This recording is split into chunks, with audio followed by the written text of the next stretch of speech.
Welcome to another episode of the Whiskey Explorer. Thanks so much for tuning in again, guys. And if this is your first time on the channel, if you could do us a big favor, if you could please hit that like button, hit that subscribe button, drop a comment down below to let us know what you thought about the video. That way you can help us grow the community here at the Whiskey Explorer. And if you're a returning viewer to the channel, thanks so much for joining in for another review.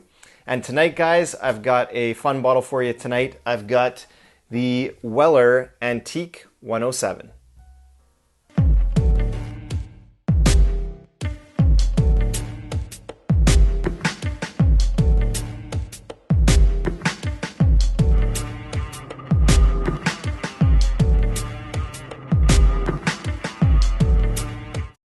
Alright, so the Weller Antique 107. As if you guys weren't already frustrated enough with trying to chase down Buffalo Trace products, I bring you a review of a difficult one to find, the Antique 107.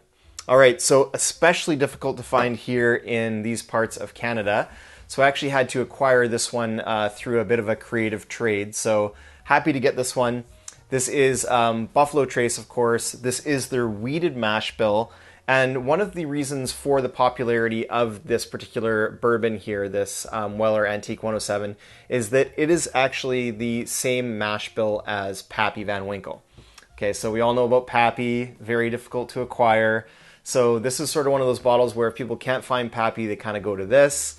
They may do the poor man's Pappy recipe by mixing this with the Weller 12, trying to get some sort of a close proximity to the famed Pappy recipe.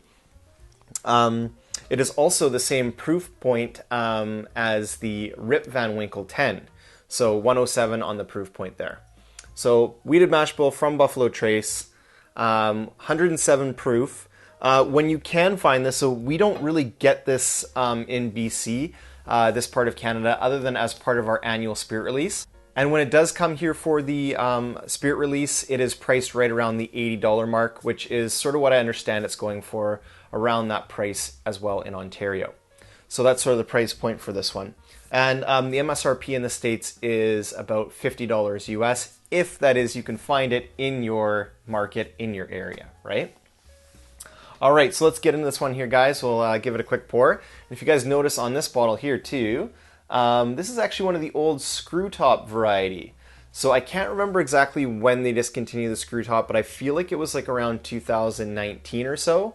And they have since gone to a cork top closure on there, as well as I think there's like some gold leaf here instead of the kind of maroon sort of scarlet color of the old bottling here.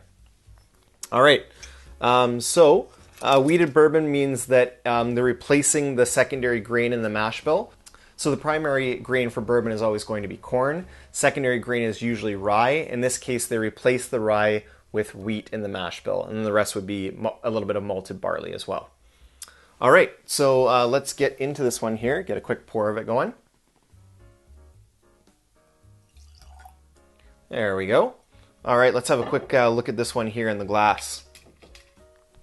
Let's have a quick look at the color.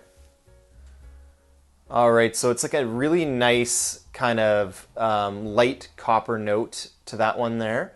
Nice color on that bourbon. Light kind of copper. Let's give it a quick swirl in the glass. I'll give it a quick nosing. Cheers, guys. So really sweet on the nose. That's my very first sort of thought on it for tasting notes, or sorry, nosing notes that come out. Super sweet, vanilla forward flavor to it. A little bit of that sweet cherry coming in, and maybe even a little bit of strawberries and cream. So strawberries, a little bit of vanilla, sweet brown sugar, caramel. Really nice classic bourbon flavors in there. I also got the note of that typical kind of Buffalo Trace dark cherry as well. Let's go in there for another nose.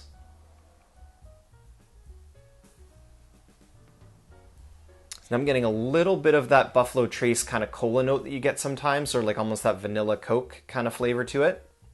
That's coming out in the glass a little bit. Again, vanilla, brown sugar, a little bit of cinnamon, as well as that cherry kind of note to it as well. All right, so let's go in for a quick taste. Cheers, guys.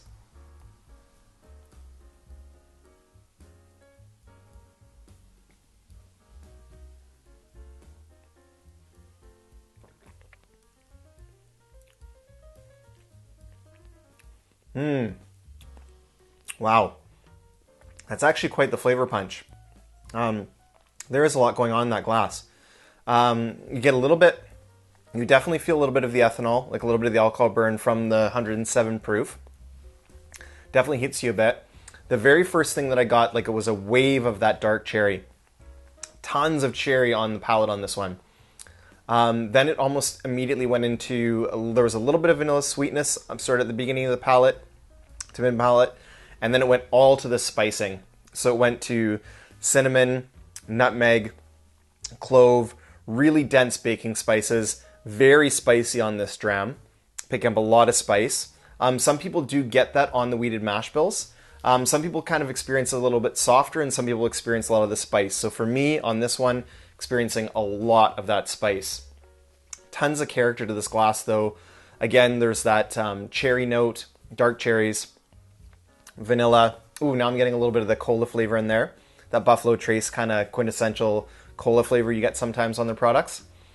The late palate, sort of the end of the palate here, all spice. So like cinnamon, clove, nutmeg, little bit of black pepper maybe. Very spicy on the finish. And the finish keeps going. So the finish is still going now. Got a little bit of the Kentucky hug going, so that's nice. And definitely a very spicy, long finishing dram here. So go in for a second sip, guys. Cheers.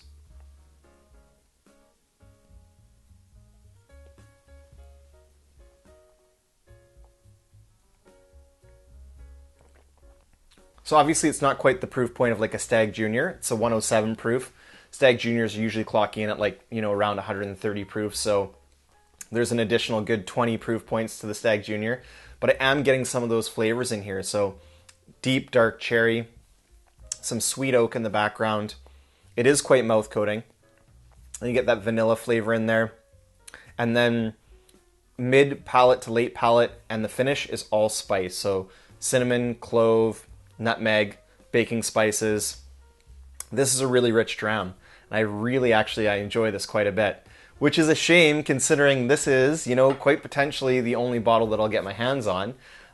So yeah, I would say for me, this is a definite recommend. If you can find the Weller Antique 107, definitely go out and grab that. Or if you're like me and you have to acquire in a trade, it can definitely be worth it. So I think it's a really tasty dram. I really enjoy it. So until next time, guys, thanks so much for joining me for another review, and may your sales be full and your drams be fuller. Cheers.